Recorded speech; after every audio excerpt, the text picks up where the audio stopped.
ladies and gentlemen. I have to speak to a industry sector which is almighty in Europe, which is almighty in Slovakia. Automotive makes a huge impact on our daily life. Automotive sector, in the same time, is now at the crossroad. As you could read in the header of this panel, we will speak about the problems which are connected to the further development of automotive industry in Europe. I will have some figure also from the worldwide markets, and the panelists will be keen to answer all of your questions. The car behind you was a sign how and where to go with the automotive industry based upon our daily regulations, which was initiated mainly from the European Union in the sake of clean air, of clean energy production, known as a Green Deal. The car was on the exposition Expo 22 in Dubai. We have been very successful with this project, and due to the collaboration with the Technical University in Košice, we are continuing the development. You will hear and see some developments will be presented by Mr. Živčák later this year, the Dean of the machinery industry there. Very few words to MATADOR. We have been dedicated to automotive industries since 1905. MATADOR is very old company, but is not very old-fashioned. 1905 in Bratislava, in this very city, the company was established based upon the production of rubber goods, and throughout the time of more than 120 years this year, we have been landing in the mainly in the R&D development departments of mostly main European car producers. BMB also joining forces with some European players in this time, a Portuguese company where we do produce metal sheet. We form metal sheets and are delivering it just in time on the assembly lines from Volkswagen, from Suzuki, Nestagon, from Skoda very much. So we are aware about all these problems which we will speak about today. And one of them, the biggest one for the time being, is the regulation. It's the regulation which caused kind of deindustrialization in Europe. It could be seen on the figures of the last 2 years in regard to the production of cars. Yeah? Europe lost between 23 and 24, 6.5% of the output. China, in the same time, grew by 5 to 6%. India grew by 4.5%, and all the others in between, also Japanese and Korean producers outside Europe, also has been gaining losses in terms of production of cars. The sales, in the opposite, have been growing between 23, 24 by 2.5%, which means the market is still there. The customers are looking for alternatives for new cars. In China, called new electric vehicles. In Europe, zero-emission vehicles. This is, let's say, the problem which the European industry is facing now. Maybe we have been sleeping for a while Chinese guys have been starting all these zero-emission vehicles to develop and think about already 2001. Yeah? So Europe is lagging behind, and now the question is if and when we can catch up with the Chinese production, which last year was at a very record height of 31.2 million. And to mention this, 95, China produced only 1.5 million cars, which is the really revolution in terms of production of cars. Chinese producers also are leading the electric or new electric vehicle market. Nearly 60% of the worldwide output last year, with 17 millions were of Chinese origin. Within the 17 millions worldwide, you not only have the battery electric vehicle, but also the PHEV, means the hybrids. Maybe another figure, the record in the production of cars worldwide so far, we had 2017.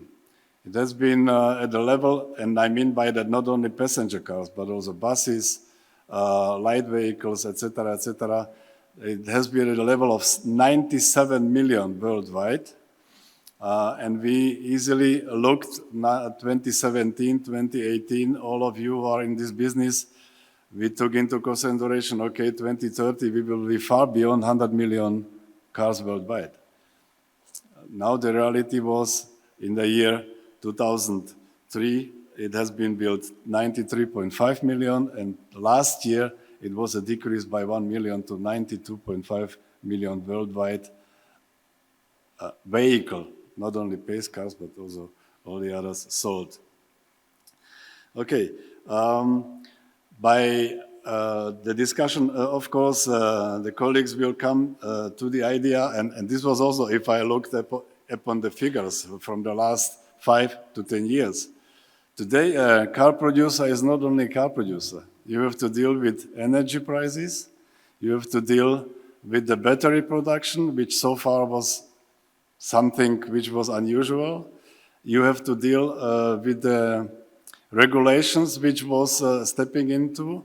And I mean, for me, one of the main reasons why all the development stopped, I mean, we saw the figures that we are stagnating at the level of 90 to 93 million cars, was the year 2020 and beyond. COVID brought all along with also the Green Deal policy brought the point of deflection, and now the industry worldwide is seeking after revival, seeking after further chances to grow. Not only in China. In Europe, as I mentioned, is one of the main industries, maybe for better explanations, out of all patents which was established in the European Union last year, more than 30% was coming from the automotive industry. Therefore, we also had Commissioner Šefčovič here, which is now speaking in a very important negotiations to US and to Chinese, how to overcome this period of stagnation, how to bring the common trade again on the road. So, not to be very precise in statistics, only for your imagination, in European Union, the sales of battery-driven cars was on the level of 3.1 million approximately last year. US was at the level of 1.6, and China, as I told you, was more than 10 to 11 million battery-driven cars. What is interesting, that the main 80% of the shares of these cars have been the small vehicles. This is also maybe a hint to European producers that we have been forgetting about the small cars, about the budgeted cars. We had cars in 2016, 17, 18, which did cost for a single customer something like 10 to 12,000 euros. You cannot find such car in the EU nowadays. So, and the Chinese wonder, if I may say so, is partly based also that the availability of these cars in Europe is very low, whereas the Chinese market, even in these very small sized cars, two-seater, like Smart was in the 10th years. Yeah, now they have built a lot of such small cars, and those are now populating the Chinese cities. What is also interesting is that by changing the markets of cars, now let's say the new electric vehicle cars will not need any oil. Yeah? And it was noted on different marketplaces that there is some tax needed, yeah, for the states. And there are now also very lot of new ideas how to tax also electric cars again.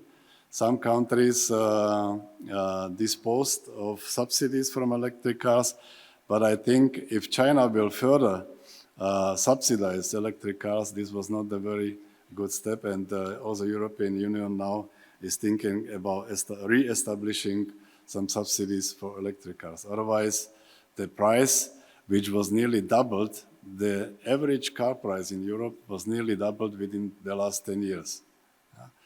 On the side, only one remark. For example, Lamborghini had the best year last year, 3.1 billion turnover with 830 million euro profits. So the market is there, it goes. But what is lacking and what is missing, and these are also the figures why the market, production market goes down, is that the costs have been increasing not proportionally to the living standards. So the taxation is another story. I think now everybody will work on it. For example, Norway, which is a country where most electric vehicles are sold, more than 90% of the year, now is also introducing a new tax based not upon performance of the car, but on the weight. We also know that weight is one of the problems of electric vehicles. And this is only one of the principles, one of the new principles. 12 krona will pay these heavy-sized vehicles per kilogram of battery electric vehicles. So the countries will search and find the ways how to get the tax level on the same level like it was in the so-called oil period. My time is up. I could speak for another minutes and hours further. I think the panel will also catch up with this and will try also to clarify it. Thank you very much. Maybe have a look at the car once more. Is one of the means an alternative to battery. Is also the hydrogen car. So far as I know, Japanese and Koreans are dealing with that stuff. In Europe, we are somehow also lagging behind. So thank you very much.